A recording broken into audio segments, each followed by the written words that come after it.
Hey everybody, welcome back for another episode here at T-Roy Cooks. I appreciate you joining me once again. I've had quite a few people asking me how I do my pizza dough, homemade pizza dough.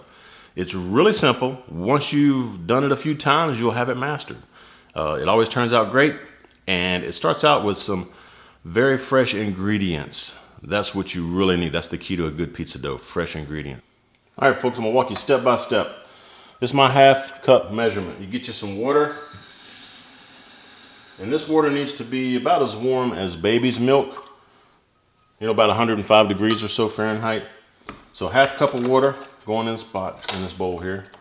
I've got 2 1/4 teaspoons of yeast, dry active yeast. And sugar. You gotta have some sugar in there with your yeast. That way your yeast have something to chew on, to eat. You know, they're alive. Okay? So now what you do, you get this and you stir this yeast, make sure it gets all mixed in with the water there. Make sure there's no clumps of it. And what you're gonna do is let this sit and bloom for about 5 minutes. So we'll show you that here. After about 5 minutes, be right back. All right, folks, you get your 1 cup measurement right here. And now, while this yeast is blooming back here, I'm just letting her sit. We're gonna fix up some flour and just eyeball it. Doesn't have to be exact. I've got 4 cups of this bread flour going in. Now we're going to go in with a little bit of salt and probably about a teaspoon or so. You don't need a whole ton of salt. All right, and again on this one I'm going to put in a little bit of garlic powder. You can omit this if you don't want garlic powder on your pizza, but hey, garlic's great on everything, right? Again, about a teaspoon or so. You don't need a whole lot.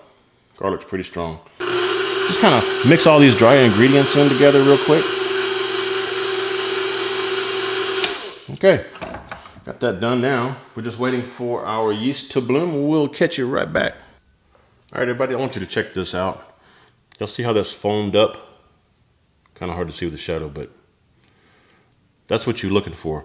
And I forgot to mention, if you're in a hurry, since this is active dry yeast, you do not have to bloom it. You could put it dry directly into the flour along with the water, oil, let her rip.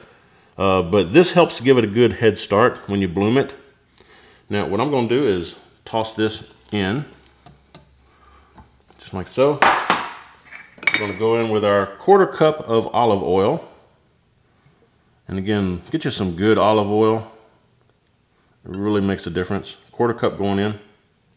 And then we've got 1 cup of warm water. And again, this is, you know, it's like baby milk warm, 105 or so. If you get over 110 degrees Fahrenheit with your water, you're going to probably kill your yeast. That's why it's important to make sure you've got warm water, not hot water.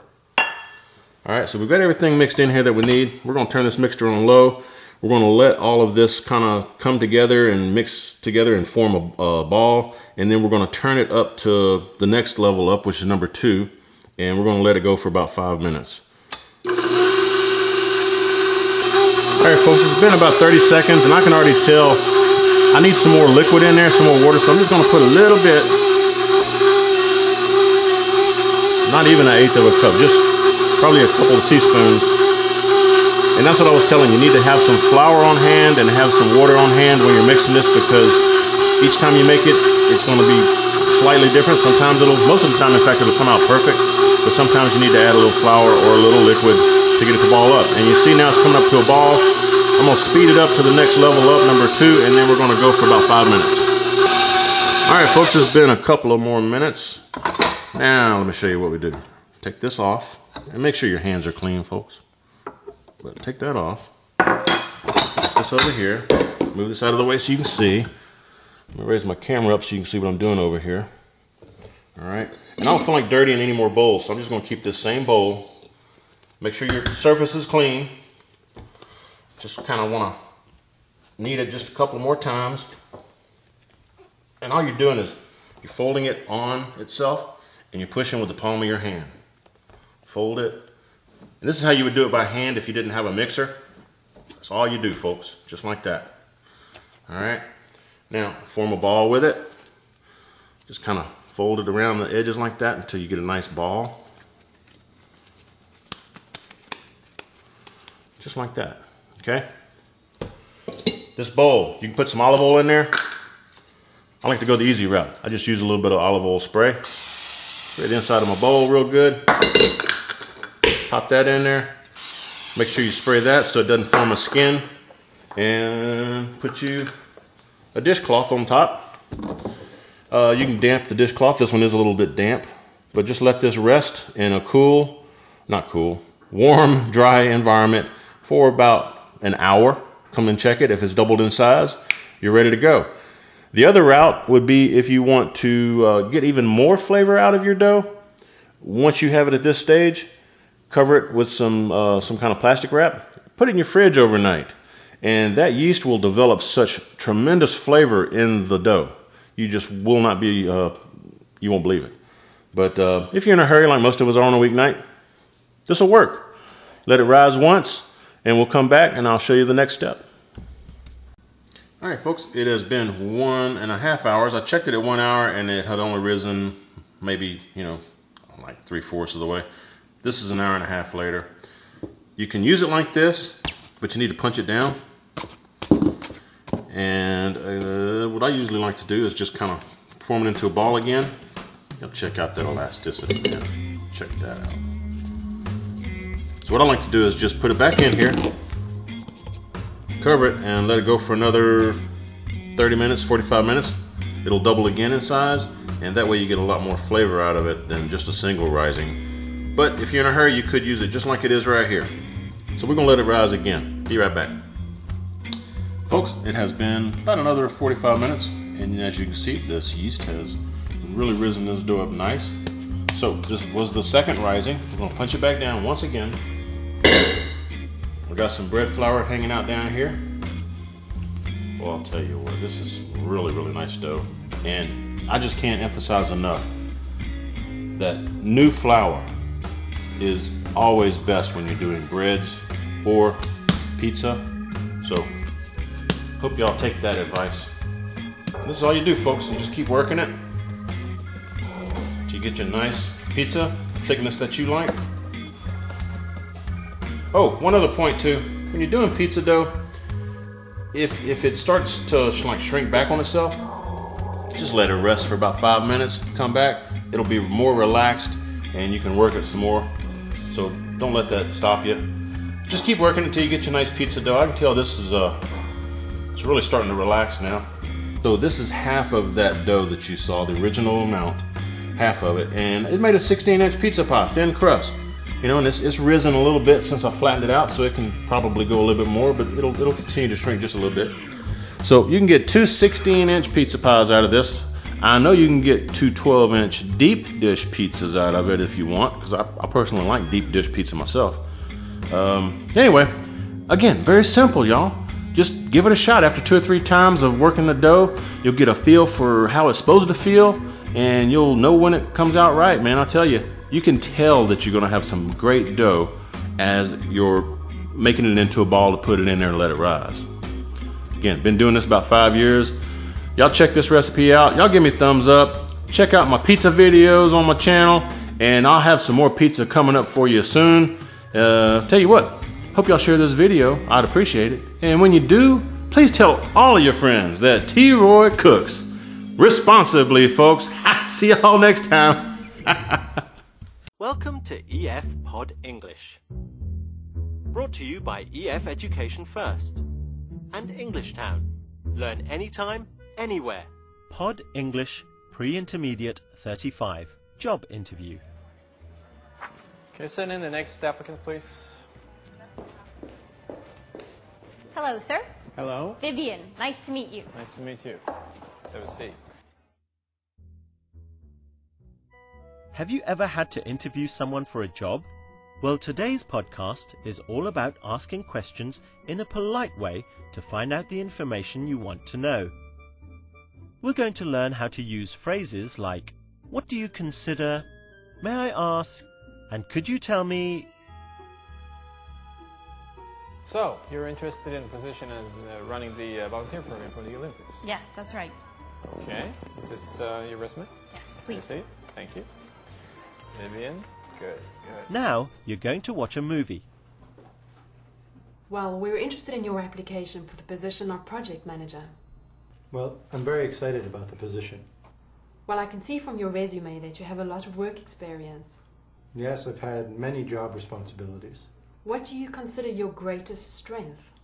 I'm very reliable. I always try to do my work on time. I see. Very good. May I ask you what your greatest weakness is? I have difficulty saying no, so I often work overtime. Sometimes I even forget what my company's normal working hours are.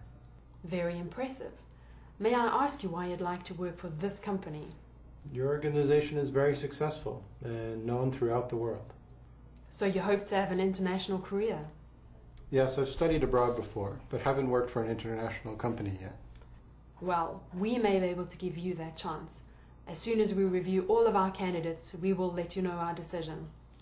Thank you. I look forward to hearing from you. Can you tell me a little bit about yourself, what you've done in the past? Yes. I've actually been volunteering for 15 years. I started volunteering when I was 13 years old. I volunteered in the art camp, band camp, sports camp, science camp. Well, it sounds like Sam has done quite well. Can you remember Alison's first question? Let's watch it again. What do you consider your greatest strength? What do you consider your greatest strength? Alison uses the words, what do you consider, to make the question more polite. This is more polite than, what is your greatest strength? Let's see some more examples. Sports camp, science camp, everything. You name it, volunteering, I've done it. Wow, you sure like to work for free? Yes. I aim to please. I like to help. Good. What do you consider most important in your career? What do you consider your greatest achievement? Let's look at another polite question form. Here's Alison again. I see. Very good. May I ask you what your greatest weakness is? May I ask you what your greatest weakness is? Alison uses the words, may I ask you, to make the question more polite. In a long question like this, the word order changes. Is comes at the end. May I ask you what your greatest weakness is? This is a polite way of saying, what is your greatest weakness? Look at these examples. May I ask you what your sales average is? May I ask you what your greatest achievement is? Another polite form similar to may I ask you is could you tell me? Could you tell me what job you are doing? Could you tell me what salary you would like? Can I ask you a few questions? So, may I ask you what you consider to be your greatest strength?